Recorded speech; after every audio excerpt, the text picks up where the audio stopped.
Hi friends, welcome back to మాటే మంత్రం Telugu audio stories. అందరికీ నమస్కారం అండి. ఈరోజు మనం చెప్పుకోబోయే కథ ప్రేమగా మారిన పంతం 27వ భాగం. ఈ కథ మీకు నచ్చినట్లయితే తప్పనిసరిగా ఒక లైక్ ఇవ్వండి. అలాగే ఈ కథ పైన మీ అమూల్యమైన అభిప్రాయాన్ని ఓ చిన్న కామెంట్ ద్వారా తెలియచేయండి. మన మాటే మంత్రం ఛానల్ని సబ్స్క్రైబ్ చేసుకోండి. ఇక కథలోకి వెళ్దామా? ప్రేమగా మారిన పంతం 27వ భాగం. శశి, ఏంటి బావా డల్గా ఉన్నావు అంటుంది. ఏమీ లేదు, నువ్వు నాకు సత్యభామలా సర్ప్రైజ్ ఇవ్వాలనుకున్నావుగా, అందుకే నీకు నేను చిన్న షాక్ ఇచ్చాను. ఎలా ఉంది అన్నాడు. ఓ బావా, ఎప్పుడు ఏం చేయాలో తెలియదు నీకు. నేను ఎంత భయపడిపోయానో తెలుసా నిన్ను అలా చూసి అంటుంది అతని మొహాన్ని చేతుల్లోకి తీసుకొని. నిజంగానా అంటాడు ఆమె తలను వంచి పెదవులు అందుకుంటూ. బాగా తగిలిందా షాక్ అంటాడు. నీకు ఇలాంటి సైకో వేషాలు కూడా తెలుసు అని నాకు తెలియదుగా, నేను నిజమే అనుకున్నాను అంటుంది చిన్నపుచ్చుకుంటూ. అతని కళ్ళలో బాధను చూసిన శశికి ఆ బాధ నిజమా, ఇప్పుడున్న హుషారు నిజమా ఇప్పటికీ తెలియటం లేదు. ఏంటే మరదల్స్ అలా అయిపోయావు? జస్ట్ నిన్ను ఏడిపించటానికి చిన్న తమాషా అని చెప్పానుగా అన్నాడు. ఓ బావా అంటూ బొంగమూతి పెట్టుకుంది శశి. ఇలా బొంగమూతి పెడితే నేను ఏం చేస్తానో తెలిసి కావాలనే కదా ఇలా పెడతావు అంటూ ఆమె క్రింది పెదవిని 2 వేళ్లతో పట్టి సున్నాలా చుట్టి దానిపై ముద్దు పెట్టుకున్నాడు. అమృత భాండం దొరికితే ఇక వదులుతాడా? సృష్టిలో ఇంతకంటే రుచికరమైనది లేదని అన్నట్లుగా ఆమె పెదవులను వదలబుద్ధి కాలేదు. అలాగే కంటిన్యూ చేశాడు. నీ పని నువ్వు చేసుకో, మా పని మేము చేస్తాం అన్నట్లుగా అతని చేతులు ఆమె దేహం మీద ఎక్కడెక్కడో తడుముతున్నాయి. అతని చేష్టలకు ఉక్కిరి బిక్కిరైన శశి అతన్ని లతలా పెనవేసుకుపోయింది. అతని వీపుపై ఆమె గోటి ఘాట్లు స్పష్టంగా కనిపిస్తున్నాయి. తన ప్రణయ సామ్రాజ్యం ఏలమని తన తనువునే సింహాసనంగా మార్చి అతనికి ఆసనంగా చేసింది. తన సర్వస్వాన్ని అతనికి అప్పగించింది. మళ్ళీ తొలి రాత్రి గుర్తుకు వచ్చింది ఇద్దరికి. అంతగా మమేకమైపోయారు ఒకరిలో ఒకరు. ఒకరిని ఒకరికి త్యాగం చేసుకుని సంతోషంగా సేద తీరుతున్నారు ఆ ఇద్దరు. ఆమె పెదవులపై చిన్నగా ముద్దు పెట్టి పక్కకు పెరిగాడు అతను. తృప్తిగా అతన్ని చూసి నవ్వి అతని వైపు తిరిగి అతని గుండెలపై తల పెట్టుకుని కావలించుకొని పడుకుంది ఆమె. ఆ రాత్రి కూడా శివరాత్రి అయ్యింది ఆ జంటకి. అలా వారి సంసారం 3 ముద్దులు 6 కౌగిలింతలుగా హ్యాపీగా సాగుతుంది. శశి జయంతిదేవి గారితో పాటు ఆఫీస్కి వెళ్ళి వస్తూ ఉంది. శోభన్ తన ప్రకృతి సేద్యం పనుల్లో బిజీ అయిపోయాడు. ఎంత బిజీగా ఉన్నా వారి రాత్రులు మాత్రం దేనికోసం త్యాగం చేయటం లేదు. ఓ పక్క జయంతిదేవి గారు ఫ్లైట్ టికెట్స్ బుక్ చేపించారు. శోభన్ పనులు ఇంకా తెమలలేదు అని అది వాయిదా పడింది. వారికి మాత్రం ఆ దిగులేమీ లేదు. హ్యాపీగా పగలు తమ పనులు చేసుకుంటూ రాత్రుళ్ళు మదన సామ్రాజ్యాన్ని మకుటం లేని మహారాజు మహారాణిలా ఏలుతున్నారు. ఈ మధ్యలో ఓసారి మామిడి తోటలో బంగ్లాకు వెళ్ళి ఓ రోజు అక్కడ జాలీగా గడిపి వచ్చారు. వారి అన్యోన్యతను చూసి ఇటు జయంతిదేవి అటు జానకి కృష్ణమూర్తి ఊళ్ళోని వారు ఎంతో సంతోషించారు. ఖాళీ సమయాల్లో శోభన్తో కలిసి బైక్పై షెడ్ల దగ్గరికి తోటకి వెళ్ళేది శశి. వారి అన్యోన్యతను చూసి ఊరంతా సంతోషిస్తే 4 కళ్ళు మాత్రం కళ్ళల్లో నిప్పులు పోసుకున్నాయి. శశిని చూసి ఆటోమేటిక్గా చెంపలు తడుముకున్నారు. శోభన్కి రాంబాబు కుడిచేయిగా మారాడు. అన్ని పనులు పైన వేసుకొని శోభన్ కంటే ఎక్కువగా కష్టపడుతున్నాడు. వాడే కాదు, వాడి గ్యాంగ్ కూడా. వాళ్ళంతా పెద్దగా చదువుకున్న వాళ్ళు కాదు. అందుకే వాళ్ళందరికీ పనులు ఇస్తానని, మంచి జీవితం ఇస్తానని చెప్పాడు శోభన్. దానికి వాళ్ళ ఇంట్లో వాళ్ళు చాలా సంతోషించారు. గాలి తిరుగుళ్ళు తిరగకుండా చక్కగా పిల్లలు పనిలో పడ్డారని. పొలం దగ్గరే 2 మనుషుల్ని పెట్టి వాళ్ళకి భోజనాలు కూడా అక్కడే వండిస్తున్నాడు శోభన్. శశి కూడా వెంకాయమ్మత్త వాళ్ళ దగ్గర స్వీట్స్ హాట్స్ కొని మధ్యాహ్నం స్నాక్స్గా వాళ్ళందరూ తినటానికి పొలం దగ్గరకు పంపించేది. వెంకాయమ్మ గారికి కూడా వ్యాపారం బాగానే పెరిగింది. వీళ్ళు చేసే వంటకాలు బాగా రుచికరంగా ఉండటంతో షాపు వాళ్ళు ఇంకా ఎక్కువగా చేయమని అడిగారు. అలాగే యూట్యూబ్లో చూసి పెళ్ళిళ్ళకి, ఫంక్షన్స్కి, పండగలకి కూడా చాలామంది ఆర్డర్స్ చేస్తున్నారు. నెలలోపే యూట్యూబ్ ఛానల్ కూడా మానిటైజేషన్ అయింది. మానిటైజేషన్ ఎలా చేయాలో వాళ్ళకి తెలియకపోతే అంతా శశినే చేసి పెట్టింది. ఇక మీ ఛానల్ వ్యూస్ను బట్టి మీకు ప్రతి నెల యూట్యూబ్ నుంచి డబ్బులు కూడా వస్తాయి అని చెప్తుంది. అవునా, వాళ్ళెందుకు పంపిస్తారు మనకి అని ఆశ్చర్యపోయారు వాళ్ళంతా. జయంతిదేవి గారు ఎమ్మెల్యే గారితో మాట్లాడి ప్రతి ఇంటికి మరుగుదొడ్డి కట్టించడానికి గవర్నమెంట్ నుంచి సహాయం చేయమని అడుగుతుంది. మేం కొంతవరకే పెట్టుకోగలం, పూర్తిగా గవర్నమెంట్ పెట్టుకోదు, కొంత ఖర్చు సొంతంగా పెట్టుకోవాల్సి వస్తుంది అని చెప్పాడు ఎమ్మెల్యే గారి పిఏ. సరే, గవర్నమెంట్ నుంచి మీకు సాధ్యమైనంత వరకు శాంక్షన్ చేపించండి, మిగతాది నేను చూసుకుంటాను అంటుంది జయంతిదేవి గారు. ఎమ్మెల్యే గారి రికమెండేషన్తో పనులు తొందరగానే అయిపోయాయి. గవర్నమెంట్ తరఫున ఒక్కొక్క మరుగుదొడ్డికి ఇంత అని శాంక్షన్ చేశారు. జయంతిదేవి గారు సిటీ నుంచి ఓ కాంట్రాక్టర్ని పిలిపించి అతనికి అప్పగించింది. ప్రతి ఇంటికి ఓ మరుగుదొడ్డి కట్టాలని అతనికి కాంట్రాక్ట్ ఇచ్చింది. అతను చెప్పిన లెక్క ప్రకారం గవర్నమెంట్ శాంక్షన్ చేసిన దానికి సగం డబ్బు తగ్గింది. ఆ డబ్బు జయంతిదేవి గారు ఇచ్చారు. నెల రోజుల్లో మొత్తం పూర్తవుతాయని చెప్పాడు అతను. ఊళ్ళోని ఆడవాళ్లంతా తమ ఆత్మగౌరవాన్ని నిలబెట్టినందుకు ఆమెను వేణోళ్లా కొనియాడారు. వెంకాయమ్మ వాళ్ళకి కూడా ఆర్డర్స్ బాగా పెరిగాయి. ఇంత త్వరగా ఇంత ఇంప్రూవ్ అవుతారని శశి, జయంతిదేవి గారు కూడా ఊహించలేదు. 2-3 ఫంక్షన్స్కి మొహమాటం వదిలేసి జయంతిదేవి గారే వాళ్ళకి రికమెండ్ చేశారు. ఆ వంటకాలు బాగా రుచికరంగా స్వచ్ఛంగా ఉండటంతో మౌత్ టాక్తో బిజినెస్ బాగా ఊపందుకుంది. వాళ్ళని చూసి ఇంకొక రెండు గ్రూపుల వాళ్ళు కూడా ఇలాగే మొదలుపెట్టారు. వెంకాయమ్మ గారు కూడా స్వార్థం లేకుండా వాళ్ళు కూడా బ్రతకాలిగా అని తనకు ఎక్కువగానే ఆర్డర్స్ వస్తున్నాయి కనుక వాటిలో కొన్ని ఆర్డర్స్ వాళ్ళకు అప్పగిస్తుంది. అలా ఆడవాళ్ళు ఒకళ్ళని చూసి ఒకళ్ళు బిజినెస్ మొదలు పెట్టారు. వీళ్ళందరికీ హెడ్ శశి. వాళ్ళు ఏ బిజినెస్ పెట్టాలి అన్న విషయం కూడా ఆమె సలహా ఇస్తుంది, వాళ్లలోని టాలెంట్ను, వారి ఇష్టాన్ని బట్టి. శశి గైడెన్స్లో 2-3 గ్రూపులు పిండి వంటలు తమకు బాగా వచ్చని అదే ఎంచుకున్నారు. ఇంకా 2 గ్రూపుల వాళ్ళు పచ్చళ్ళు, కారాలు, పొడులు చేస్తామని ముందుకు వచ్చారు. వాళ్ళ బిజినెస్ బ్రహ్మాండంగా సాగుతోంది. కొంచెం ఎక్కువ వయసు ఉన్న బామ్మలు, మేం కూడా ఏదైనా చేస్తాం శశమ్మ, మొన్నటి వరకు పనిచేసి ఇప్పుడు ఖాళీగా ఉంటే విసుగ్గా ఉంటుంది, పైగా మాకు ఓపిక ఉన్నన్నాళ్ళు పిల్లల ముందు చేయి చాపకుండా ఉండొచ్చు అని అంటారు. సరే మా అమ్మ, నేను కనుక్కుంటానులే అని చెప్తుంది శశి.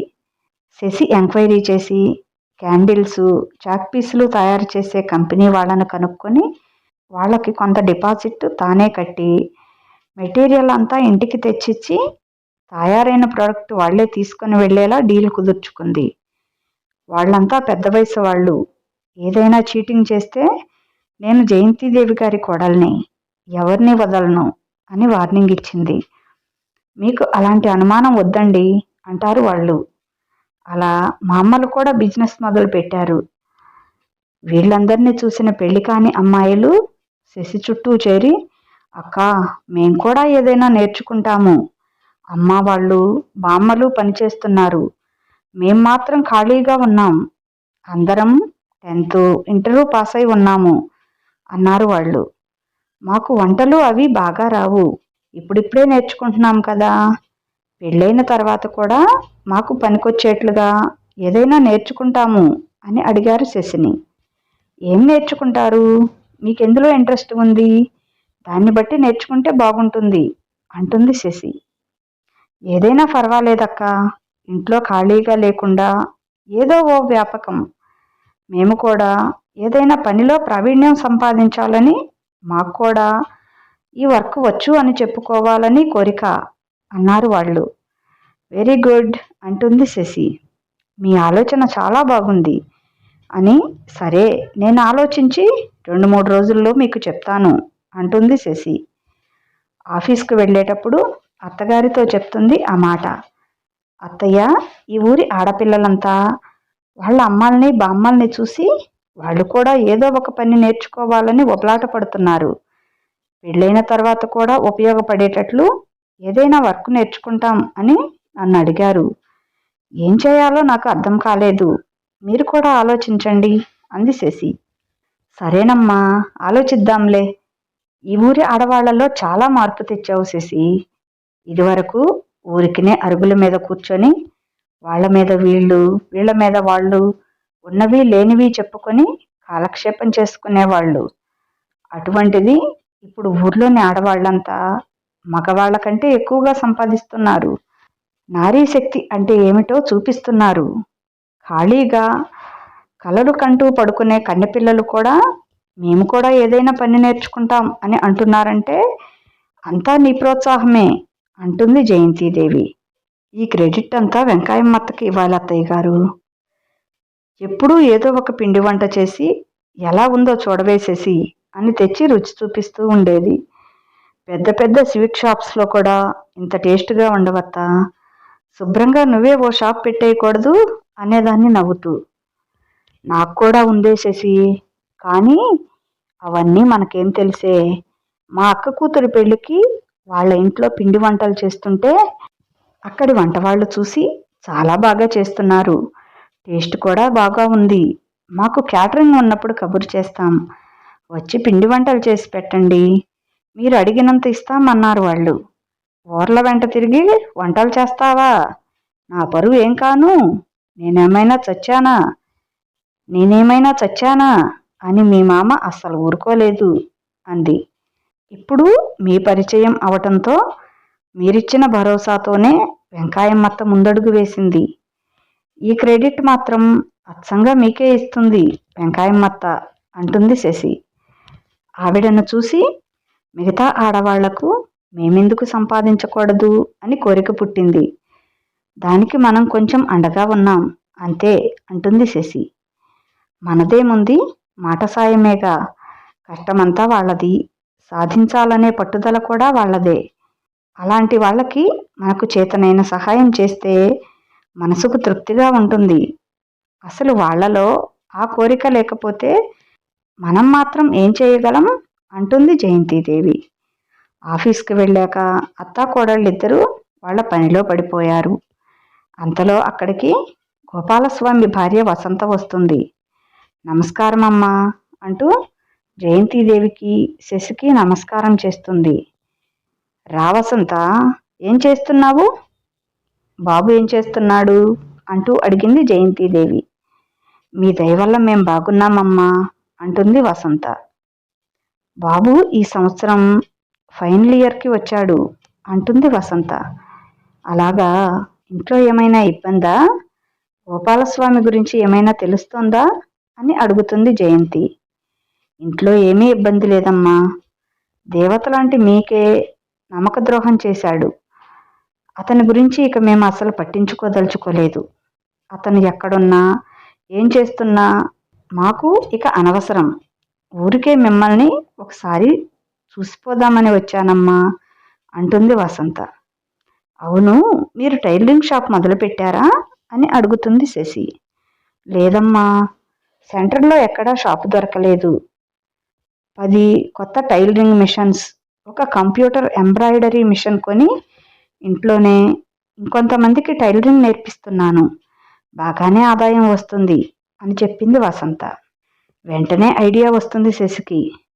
వసంత గారు, మీరు మా ఊరు కూడా వచ్చి కొంతమంది అమ్మాయిలకి రోజు 1-2 గంటలు టైలరింగ్ నేర్పించగలరా అని అడుగుతుంది. మీరు చెప్పాలే కానీ నేను చేయకుండా ఉంటానా? తప్పకుండా వస్తానమ్మా. ఉదయం 8:30కి బాబు వెళ్ళిపోతాడు. 9 గంటలకల్లా అక్కడికి వచ్చి 10 గంటల వరకు ఉంటాను. ఇక్కడ నేర్పే వాళ్ళకి టైమింగ్స్ నేను సెట్ చేసుకుంటాను. బాగా ఎక్స్పీరియన్స్ ఉన్న అమ్మాయిని 1 గంట వరకు అక్కడే ఉండేటట్లుగా ఉంచుతాను. వాళ్ళ డౌట్స్ తీర్చడానికి హెల్పింగ్గా ఉంటుంది. కాకపోతే ఆ అమ్మాయికి శాలరీ ఇవ్వాల్సి వస్తుంది. నేనే ఉండేదాన్ని. కాకపోతే ఇక్కడ నేను నేర్పే బ్యాచెస్ మధ్యలో ఉన్నారు. వాళ్ళు అటు ఇటు కాకుండా అవుతారు అంటుంది వసంత. తప్పకుండా ఓ 20-25 మంది అమ్మాయిలు ఉన్నారు. వాళ్ళకి ఆ టైం సరిపోతుందా అంటుంది శశి. అందరికీ మిషన్స్ ఉంటే సరిపోతుందమ్మా. నేను బేసిక్స్ నేర్పుతాను. నేను తీసుకువచ్చే అమ్మాయి అక్కడే ఉండి వాళ్ళకి అర్థం కానివి మళ్ళీ చూపిస్తుంది అంటుంది వసంత. అందరికీ మిషన్స్ ఉంటే సరిపోతుందమ్మా. సరే, ఆ టైలరింగ్ మిషన్స్, ఎంబ్రాయిడింగ్ మిషన్స్ నువ్వే కొని నేను చెప్పిన అడ్రస్కి పంపించు. వాటిలో నీకు అనుభవం ఉంది కదా అంటూ సుమారు ఎంత అవుతుంది అని అడుగుతుంది శశి. మొత్తం లెక్క రాసి ఇస్తుంది వసంత. నేను ఈ మధ్యనే కదా కొన్నాను అని అంటుంది. ఇంకా ఏమైనా అవసరం ఉంటే కొనమంటూ చెప్పి ఆమె చెప్పిన దానికన్నా ఎక్కువగానే చెక్ రాసిస్తుంది జయంతిదేవి గారు. టైలరింగ్ స్కూల్ ఎక్కడ పెడితే బాగుంటుంది అత్తయ్య గారు అని అడుగుతుంది శశి. ఊరి మధ్యలో మనకు ఓ పెద్ద మిద్దె ఇల్లు ఉంది. అది కొంత భాగం పంచాయతీ ఆఫీస్ కింద వాడుకుంటున్నారు. వెనుక భాగం అంతా ఖాళీగానే ఉంది. అది బాగు చేయించి అక్కడ పెట్టిద్దాం. ఊరి మధ్యలో కనుక అందరికీ అనుకూలంగా ఉంటుంది రావటానికి అంటుంది జయంతిదేవి. సరే అత్తయ్య అని అడ్రస్ రాసిస్తుంది వసంతకి. ఈ అడ్రస్కి పంపించమని. మీరు ఒక్కరే వెళ్ళగలరా లేక ఎవరినైనా తోడు పంపించమంటారా అంటుంది శశి. అవసరం లేదమ్మా. నా దగ్గర టైలరింగ్ నేర్చుకునే వాళ్ళని తీసుకువెళ్తా తోడుగా అంటూ సరేనమ్మా వెళ్ళి వస్తాను అని చెప్పి నమస్కారం చేసి వెళ్ళిపోతుంది వసంత. ఓ ప్రాబ్లంకి సొల్యూషన్ దొరికింది అనుకున్నారు అత్తాకోడళ్ళిద్దరూ. ఎమ్మెల్యే గారితో మాట్లాడాలని జయంతిదేవి గారు ఆయన దగ్గరకు వెళ్ళాలని చెప్పారు. నువ్వు కూడా వస్తావా శశి అని అడుగుతారు. లేదత్తయ్యా, మీరు వెళ్ళిరండి, నేను ఇంటికి వెళ్తానులే అంటుంది శశి. సరే, ఇంక వెళ్ళిలేమ్మా, పనేమైనా ఉంటే రేపు చూసుకోవచ్చు అని తను బయలుదేరుతుంది జయంతిదేవి గారు. ఈ ఫైల్ ఒక్కటి చూసి వెళ్ళిపోతానత్తయ్యా, ఓ 10 మినిట్స్లో, మీరు బయలుదేరండి అంటుంది. ఇంటికి వెళ్లే దారిలో షెడ్ల దగ్గరకు రాగానే కారు ఆపమంటుంది శశి. ఇప్పుడే ఇంటికి వెళ్ళి ఏం చేయాలి? శోభన్ ఉన్నాడేమో, కాసేపు ఇక్కడ అతనితో గడిపి తనతో పాటు ఇంటికి వెళ్ళొచ్చు అనుకుంటూ కారు దిగి షెడ్ల దగ్గరికి నడిచింది. అక్కడ ఆవులకి గేదెలకి మిషన్లతో పాలు పిండుతున్నారు. శోభన్ ఎక్కడా కనిపించలేదు. ఎక్కడికి వెళ్ళాడబ్బా అనుకుంటూ చుట్టూ చూస్తుంది. అంతలో అక్కడికి రాంబాబు వచ్చాడు. వదినా, ఏంటి ఇక్కడికి వచ్చావు? ఎంతసేపు అవుతుంది వచ్చి అంటూ. ఆఫీస్ నుంచి ఇంటికి వెళ్తూ చాలా టైం ఉంది కదా అని వచ్చాను. మీ అన్నయ్య లేరా? ఎక్కడికైనా వెళ్ళారా అంది శశి. అన్నయ్య ఇప్పటి వరకు ఇక్కడే ఉన్నాడు వదినా. ఇంతకు ముందే ఎవరో ఫ్రెండ్స్ వస్తే వాళ్లతో వెళ్ళాడు అని చెప్పాడు. అవునా, నాకు తెలియక వచ్చాను. సరే వెళ్తానులే అంటూ బయలుదేరింది. కొంచెం దూరం వెళ్ళాక రాంబాబు వెనకే పరిగెత్తుకుంటూ వచ్చాడు. వదినా అంటూ ఏదో చెప్పాలని సంశయిస్తున్నాడు. ఏంటి రాంబాబు, చెప్పు, డబ్బులు ఏమైనా కావాలా అని అడిగింది. డబ్బులు నాకెందుకు, అన్న ఇస్తూనే ఉన్నాడుగా. నాకేం అవసరం లేదు వదినా. అది కాదు, అన్నా మరి అంటూ నాంచుతున్నాడు. ఏంటి రాంబాబు, చెప్పు, ఏం చెప్పాలనుకుంటున్నావు? ఎందుకు అంత ఆలోచిస్తున్నావు? ఏంటి విషయం అని అడుగుతుంది శశి.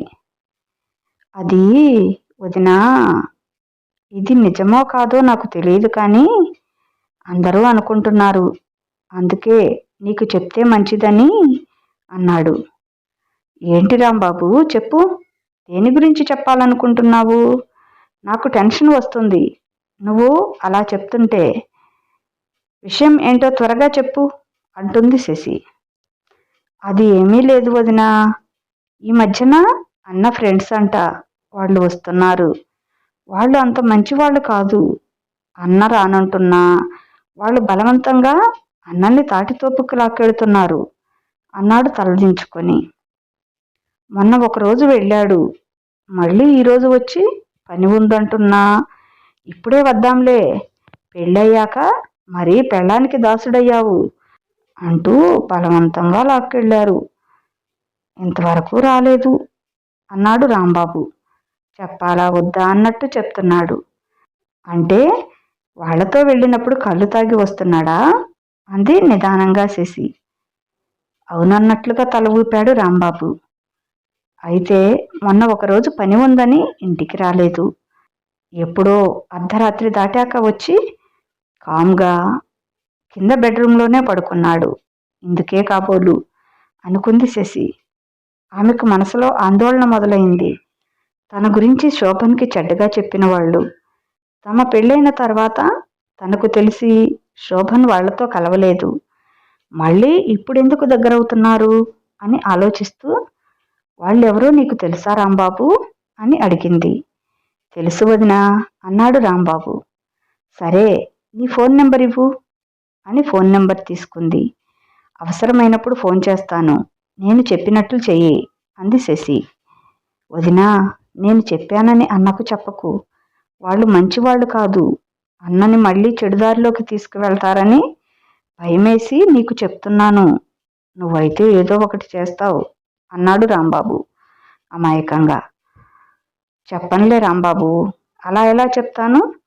నువ్వు కూడా ఈ విషయం నాకు తెలిసినట్లుగా అన్న దగ్గర పొరపాటును కూడా అనవద్దు అంది శశి. సరేనన్నట్టు తల ఊపాడు వాడు. వచ్చి కారులో కూర్చుంది. ఆమె ఆలోచన అంతా ఆ విషయం చుట్టూనే తిరుగుతుంది. ఎందుకు ఇలా చేస్తున్నాడు శోభన్? వాళ్లతో స్నేహం మాకెవరికీ ఇష్టం లేదని తనకు తెలుసు కదా, మళ్ళీ ఎందుకు స్నేహం చేస్తున్నాడు వాళ్లతో? మళ్ళీ ఎందుకు స్నేహం చేస్తున్నారు వాళ్లతో? ఇది తెలిస్తే అత్తయ్య గారు ఎంత బాధపడతారో అనుకుంటుంది శశి.